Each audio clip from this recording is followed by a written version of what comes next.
এক বিশাল মরুভূমি, যেখানে বালু কাচের মতো ছকমক করছিল। মাইরা আর লুমি তাদের ছোট কমলা রঙের সঙ্গীকে চড়ে এগিয়ে যাচ্ছিল। রাফুর চোখ দুটো ছিল পানির মতো নীল, আর তার গোড়ালিতে ছিল ছোট ছোট ডানা। সে জ্বালাময় গরম মাটির ওপর খুব আস্তে আস্তে পা ফেলছিল। হঠাৎ বাতাস গর্জে উঠল, আর তাদের সামনে উঠে দাঁড়াল বালুর এক বিশাল দেয়াল, একটি বালুঝড়টি তাদের পুরোপুরি গিলে নিল।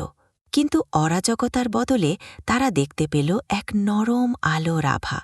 বাতাস থেমে গেল, আর চোখের সামনে ভেসে উঠল সম্পূর্ণ বালু দিয়ে তৈরি এক অপূর্ব সোনালী প্রাসাদ।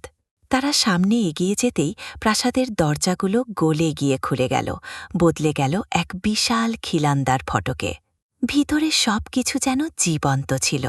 বালুর মেঝে সিঁড়িতে রূপ নিল, আর দেওয়ালগুলো বদলে যেতে লাগল দূর দূরান্তের দেশের নড়াচড়া করা ছবিতে। ছোট ছোট সবুজ বালুর প্রাণীগুলো এদিক ওদিক লাফিয়ে বেড়াচ্ছিল। তাদের একজন রাফুর গায়ে উঠে বসল আর ফিসফিস করে বলল, স্বাগতম। তারপর সে বলল, আমরা বেঁচে থাকি শুধু যতক্ষণ ঝড় বেঁচে থাকে। তারা ঘুরে ঘুরে দেখতে লাগল বদলে যাওয়া হলঘর আর তারা ভরা কক্ষগুলো। হঠাৎ গভীর এক ঘণ্টাধ্বনি বেজে উঠল।